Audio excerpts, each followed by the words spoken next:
నమస్తే. ఈరోజు మనకు ఒక స్పెషల్ గెస్ట్తో ఉన్నాం. అన్న అందరికి తెలుసు, బట్ సిగ్నల్ టీవీకి మాత్రం ఫస్ట్ టైం ఇంటర్వ్యూ ఇది.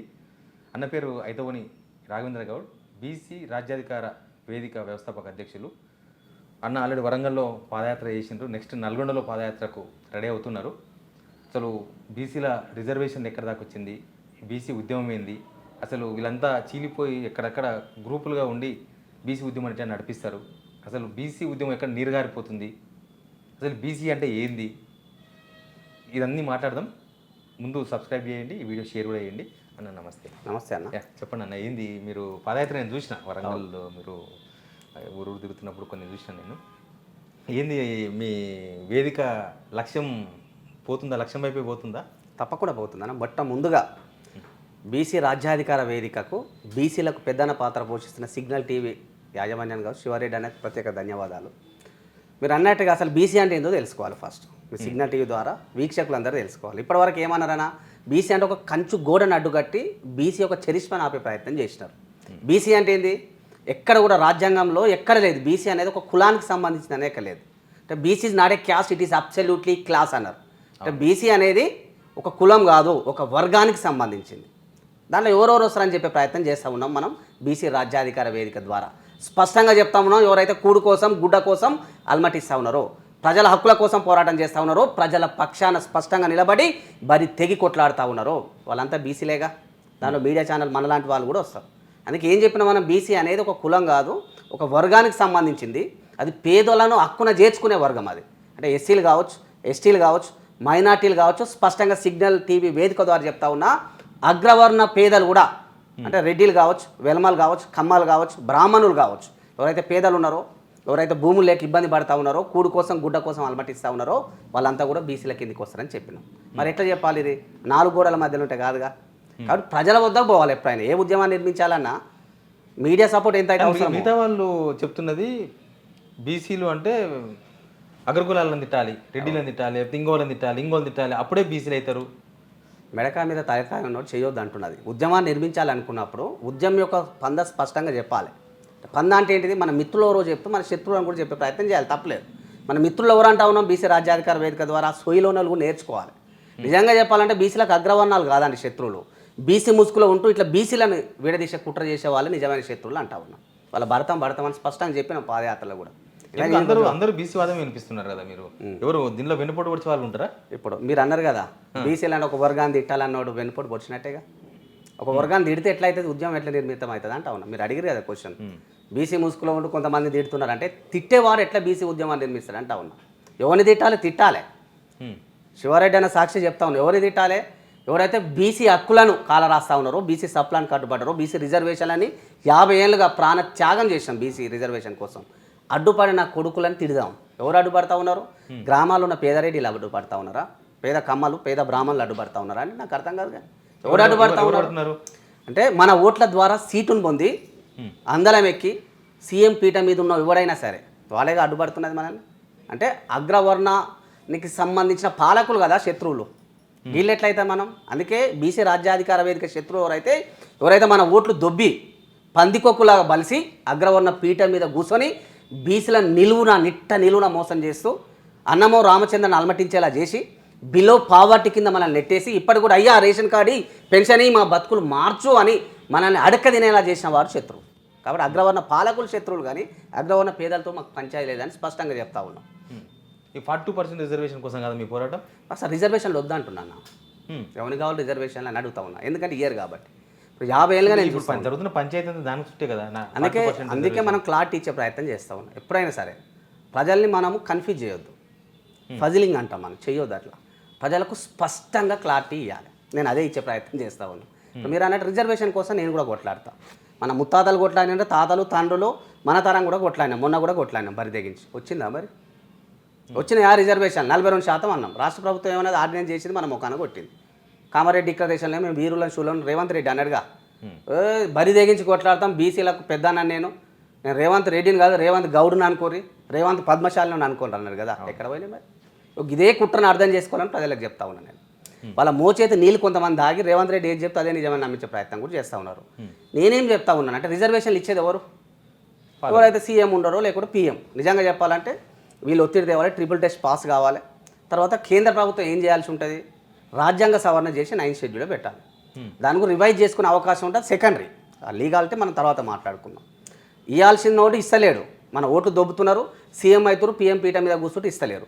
మరి ఎందుకు అడగాలి? నేను 50 ఏళ్ళుగా అడుగుతున్నాను. ఇప్పుడు 1 సంవత్సరం 2 ఏళ్ళు కాదు, 5 ఏళ్ళు 10 ఏళ్ళు కాదన్న, 50-60 ఏళ్ళుగా from last 5 decades we are absolutely asking కదా. చేయాల్సిన కేంద్ర ప్రభుత్వం చేయదు, అడగాల్సిన గట్టిగా అడగాల్సిన రాష్ట్ర ప్రభుత్వం అడగదు. కాబట్టి వద్దు అంటున్నాం. ఇక 50 ఏళ్ళుగా మోసపోయినాం, మోసపడతా ఉన్నాం, రిజర్వేషన్ల కోసం ప్రాణత్యాగం చేసినాం, రోడ్లు ఎక్కినాం, బరి గీసి కొట్లాడి రిజర్వేషన్ కాబట్టి ఇంకేంది డిమాండ్ ఒకటే. మనం అందుకే అంటా ఉన్నా, సిగ్నల్ టీవీ వేదిక ద్వారా ఇకపై రాని దానికోసం పని చేయొద్దు, వచ్చేదానికోసం పని చేద్దాం అంటున్నా. రిజర్వేషన్ అనేది మా శివారెడ్డి అన్న లేడు. మీరు కూడా అగ్రవర్ణ పేదలే కాదు, నువ్వు ఉంటే ఏం చేద్దు? అరే మా అంతా బీసీలు 20 ఏమో, సీఎం ఉంటే చేద్దాం తీ, ఒక 42% కానీ 50% ఇద్దాం అంత. ఎందుకంటే నీకు కష్టాలు తెలుసు, కన్నీళ్ళు తెలుసు. పేదవాడు అని చెప్పుకుంటున్నాడు కదా, నేను పేదరికం నుంచి వచ్చిన, నేను కూడా మీద మధ్యతరగతి కుటుంబం నుంచి వచ్చినా అని చెప్తున్నాను కదా. మరి ఎందుకు చేస్తలేడు? మధ్యతరగతి నుంచి వస్తే సరే. నేను ఒకటి ఏమంటున్నా అంటే, ఈ టాపిక్ మళ్ళీ మాట్లాడదాం మనం ఒకసారి. ఆస్తుల గురించి శివారెడ్డి ఆస్తులు పెడదాం, రాఘవేంద్ర ఆస్తులు పెడదాం. మరి మనం కూడా 25 ఏళ్ళ నుంచి నేను కూడా జర్నలిస్ట్ పని చేస్తాం, 30 ఏళ్ళ నుంచి మీరు చేస్తూ ఉన్నారు. మన ఆస్తులు ఎంత? మరి 30 ఏళ్ళు పాలిటిక్స్ ఉన్న రేవంత్ రెడ్డి కావచ్చు, ఇక మిగతా అన్ని రాజకీయ నాయకుల ఆస్తులు ఎంత అనేది తేలిపోతుందిగా. ఎవరు పేదోడు, ఎవరు బలిసినోడు, ఎవరు బీసీల కోసం కొట్లాడుతూ ఉన్నది. ఇక నేను స్పష్టంగా ప్రజలకు ఏం చెప్తా ఉన్నా పాదయాత్ర ద్వారా కూడా అంటే, ఇక రిజర్వేషన్లు అడగనే వద్దు, ఎందుకంటే ఇయ్యరు కాబట్టి. ఏది అడుగుదాం, ఏది తెచ్చుకుందాం అంటే బీసీ పొలిటికల్ పవర్, బీసీ రాజ్యాధికారం తెచ్చుకుందాం అంటా ఉన్నాం. వన్స్ రాజ్యాధికారం వస్తే ఏమవుతుంది? ఇప్పటి వరకు మనం ఎక్కడ కోసపోతా ఉన్నాం? రిజర్వేషన్ల కోసం. రిజర్వేషన్ అవసరం లేదు, ఎందుకంటే 90% మనమే ఉన్నాగా. 90% మనమే ఉన్నాగా అంటే 119 సీట్లలో ఎవరు పోతారు? నీలాంటి వాళ్ళు, నాలాంటి వాళ్ళకే టికెట్లు వస్తాయి, గెలుస్తాం. అప్పుడు మనకు కావాల్సిన ఏవైతే ఉన్నాయో అవన్నీ హక్కులు సాధించబడతాయి. నిరుద్యోగ సమస్య సాధించబడుతుంది, ప్రభుత్వ విద్య బలోపేతం జరుగుతుంది, ప్రభుత్వ వైద్యం బలోపేతం అవుతుంది. ఎక్కడైతే మనం మోసపోయి అప్పుల పాలు అవుతున్నాయో ఆ రంగాలు ఆర్థికంగా ముందుకు పోవాలి, గుర్రంలాగా పరిగెత్తాలి. చాలా మంది బీసీ రాజ్యాధికారమో లేకపోతే బీసీ రిజర్వేషన్ పెడుతున్న పార్టీలు పెట్టిన వాళ్ళు, లేకపోతే వేదికలు పెట్టిన చాలా మంది నెక్స్ట్ 100% బీసీ సీఎం అయిపోతారు తెలంగాణకు. అందరి లక్ష్యం ఒకటే కదా, సీఎం కావడం కాదు మన లక్ష్యం. మళ్ళీ కొంతమంది అగ్రవర్ణ మోచేతి నీళ్ళు లాగేవాళ్ళు సీఎం. ఇప్పుడు మొన్న బీజేపీ అనేది తెలంగాణలో మేము అధికారంలోకి వస్తే సీఎం, బీసీ సీఎం చేస్తామని అన్నది. రేపు ఇంకో పార్టీ కూడా అంటుంది. ఎందుకు నమ్మొద్దు అంటున్నామంటే, పగ్గాలు ఎవరితో పవర్ ఉండాలి మన చేతిలో అంటా ఉన్నాం. ఇప్పుడు సిగ్నల్ టీవీ యాజమాన్యం శివారెడ్డి అని ఉండు. ఫర్ ఎగ్జాంపుల్ చెప్తా ఉన్నా, శివారెడ్డి అనేది రాఘవేంద్రకి ఫుల్ పవర్స్ ఇస్తున్నా, నేను రాఘవేంద్రని ఇక చైర్మన్ కాదు కానీ సీఈఓని చేస్తున్నా అంటారు. కానీ నేను ఎవరి దగ్గర రావాలి, ఏ బిల్లు కావాలన్నా లేకపోతే ఏ వీడియో పెట్టాలన్నా మీ దగ్గర రావాలి, ప్రజలకు అర్థం కావాలి. కానీ పగ్గాలు ఆ స్టేట్ అంటే నేషనల్ కమిటీ దగ్గర ఉంటాయి. ఫర్ ఎగ్జాంపుల్ కాంగ్రెస్ అయితే రెడ్డిల పార్టీ అంటున్నాం, బీజేపీ అయితే బ్రాహ్మణుల పార్టీ అంటున్నాం, బీఆర్ఎస్ అయితే దొరల పార్టీ అంటా ఉన్నాం. ఇక్కడ ఏం కావాలి? రేవంత్ రెడ్డి చేతులు ఉంటుందా? ఫర్ ఎగ్జాంపుల్ బీజేపీ ఇక్కడ నన్ను సీఎం చేసింది, నేను ఏ డిసిషన్ తీసుకోవాలని ఎక్కడ పోవాలో మళ్ళీ ఢిల్లీకి ఉరకాలి. ఊసుకోవా అంటే చూసుకోమరువా చెప్పుకేడువా అన్నారు. ఒక ఆ పద్ధతిలో ఉంటుంది. సంపూర్ణమైన పట్టు, సంపూర్ణమైన పగ్గాలు మన చేతిలో ఉండాలంటున్నాం. ఉండాలంటే ఏం కావాలి? ప్యూర్ బీసీలమైన మనం 100 మంది మనం చట్టసభలో ఉండాలి. మళ్ళీ ఇక్కడే అగ్రవర్ణ పాలకులు ఎవరైతే డబ్బులు బాగా సంపాదించారో అంటే ప్రభుత్వ భూములు కావచ్చు, బొగ్గు భూములు కావచ్చు, చెరువు శిఖం భూములు కావచ్చు, కాంతి శిఖల భూములు కావచ్చు, FTL బఫర్ భూములు దొబ్బక తిని మన భూములన్నీ మన అన్ని దొబ్బక తిని లక్షల కోట్లు సంపాదించుకున్న వాళ్ళు ఉన్నారు అక్కడ. మళ్ళీ ఏం చేస్తాం మనము? ఆయన పాదాలు మొక్క అయ్యా మా బీసీలకు చట్టం చేస్తా, ఈ ఆర్డినెన్స్ చేస్తా, ఉక్కరాబైన సీఎం చేసిన. కానీ రావేంద్రన్న చాలా మంది బీసీలకు టికెట్లు వస్తున్నాయి కానీ గెలుస్తలేరు ఎందుకు? ఎవరికి వచ్చినాయి? ఎంతమందికి వస్తున్నాయి? 24% కాంగ్రెస్ వాళ్ళు ఇచ్చామని చెప్తున్నారు, బీఆర్ఎస్ వాళ్ళు మేము 24% ఇచ్చామని. నేను ఏమంటున్నా 60% ఆ పార్టీ విధానాలను బట్టి గెలిపోవటంలో ఉంటాయి. అన్ని బీసీలను మోసం చేస్తూ ఉన్నాయి కాబట్టి ఇక్కడ ప్రజల తప్పు ఏమంటలేను, బీసీల తప్పు, బీసీ నాయకుల తప్పు కూడా అంటలేను. అవకాశాలు ఎక్కువ సృష్టించబడాలి. ఏ పార్టీ అయినా ఒక 20% సీట్లు ఇస్తున్నాయా మనకు బీసీలకు? జనాభాలో 90% మనమే ఉన్నాం. ఇప్పుడు నేను చెప్పిన వాళ్ళం అందరు కలుపుకుంటే 25-30 సీట్లు వస్తలేవా?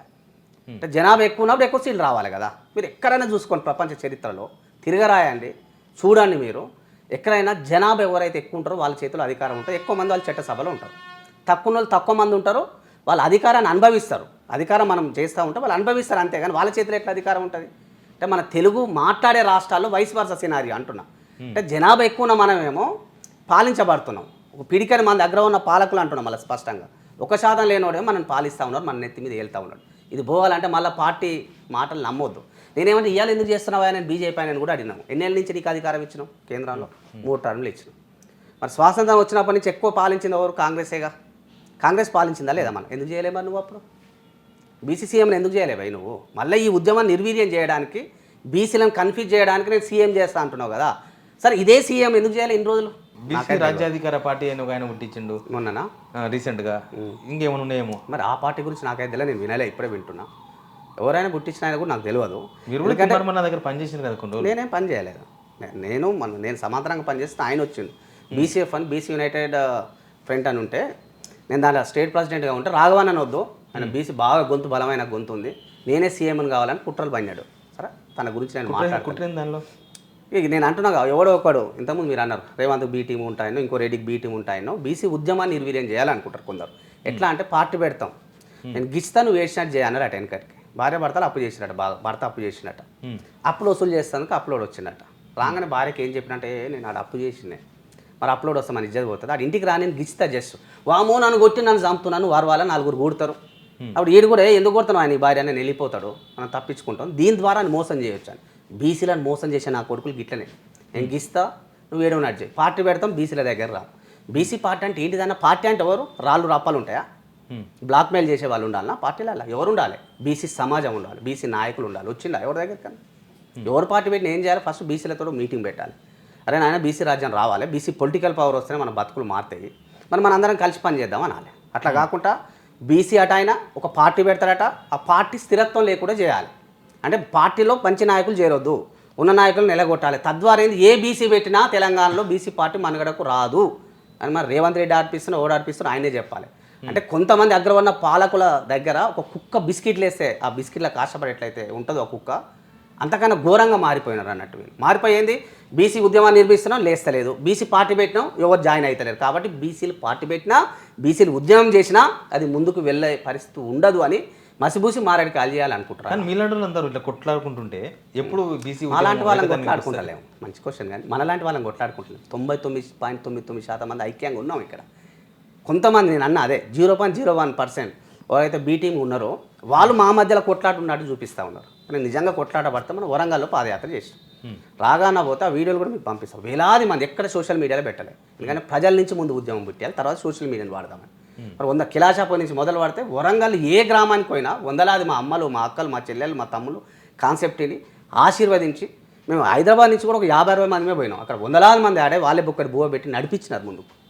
రాజ్యాధికారం మంచిగా ఉందిగా చెప్పినాం మనం. కాబట్టి బీసీ రాజ్యాధికారం వస్తే ఏమైతే ఇప్పటివరకు రాలేగా, నిరుద్యోగ సమస్య పెరిగింది, రాలేగా, ప్రభుత్వ బిల్లులు నాశనం అయిపోయినాయి, ప్రభుత్వ స్కూళ్ళు ప్రభుత్వ వైద్యం నాశనం అయిపోయింది. కానీ ఇప్పుడు బీసీలకు న్యాయం అనే పేరుతో కులాల వారీగా, లేకపోతే కులాలను కొంతమందిని తిట్టేసి కొంతమంది మీద ఎగిరి కొంతమందిని శత్రువులుగా మార్చే ప్రయత్నాలు జరుగుతున్నాయి. దాన్ని ఇట్లా చూస్తారు. నేనేమంటున్నా అంటే అందుకే చెప్పిన ఫస్ట్, బీసీ అంటే కులమే కాదు, కులం అంటాడు బీసీ కాదు అంటున్నాను నేను. బీసీ అంటే ఏం చెప్పినా బ్యాక్వర్డ్ క్లాస్ అంటే వెనుకబడిన తరగతి.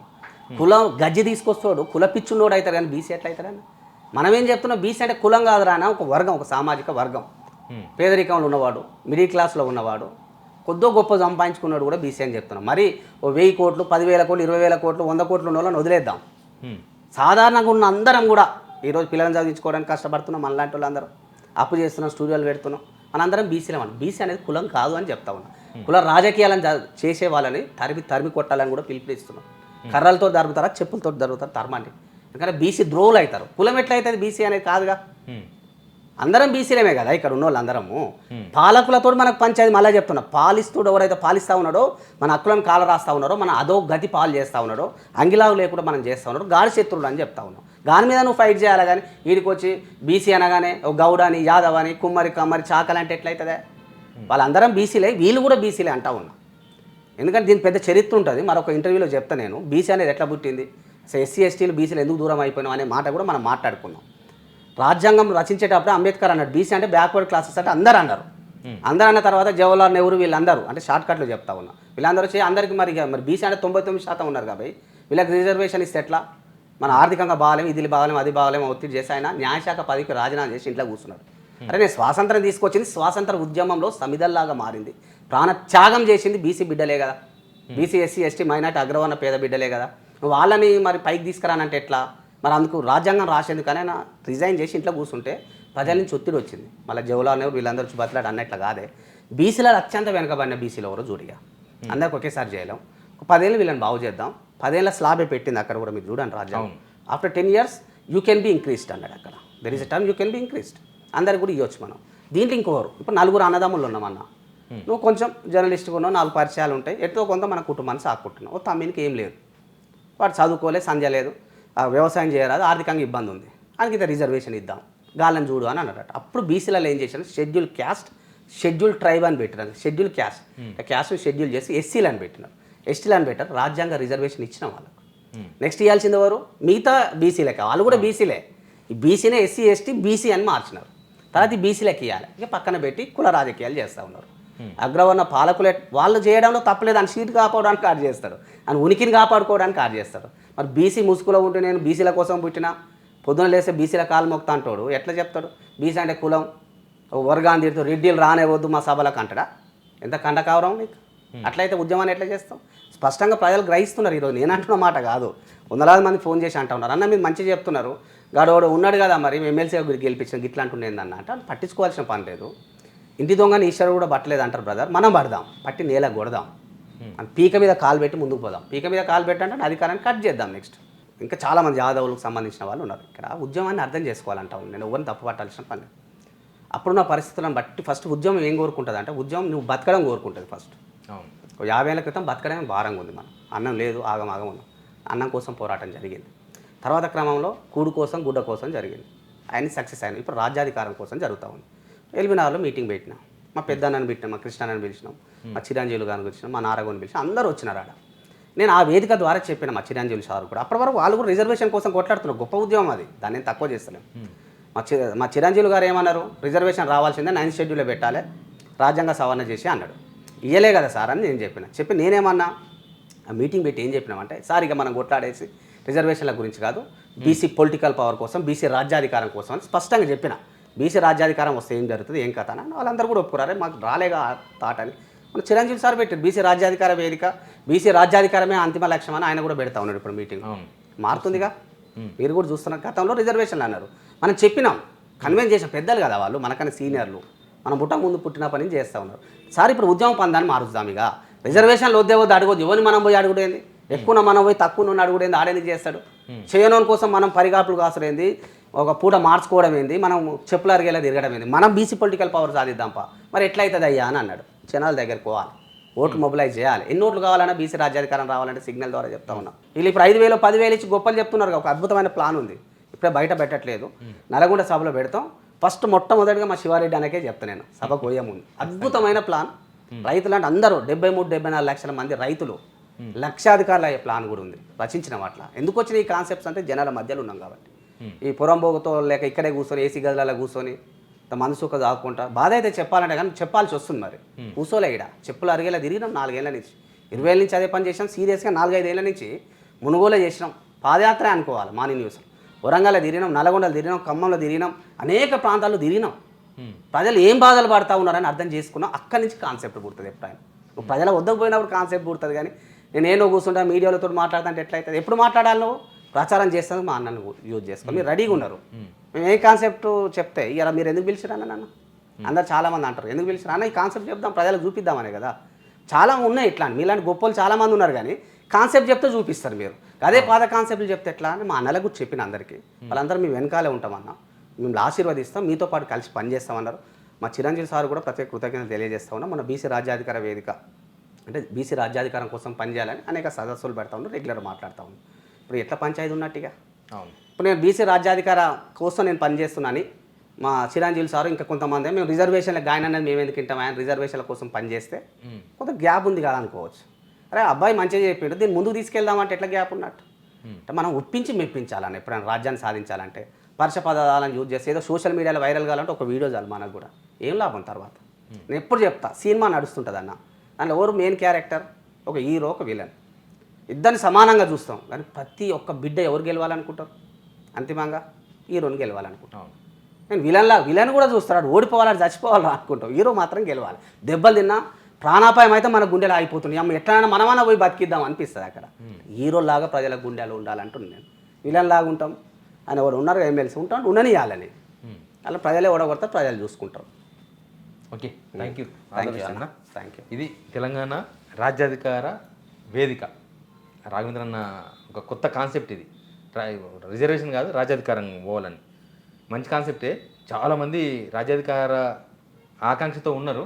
బట్ ఒక స్టెప్ పడ్డది, చూద్దాం నెక్స్ట్ ఏం జరుగుతుందో.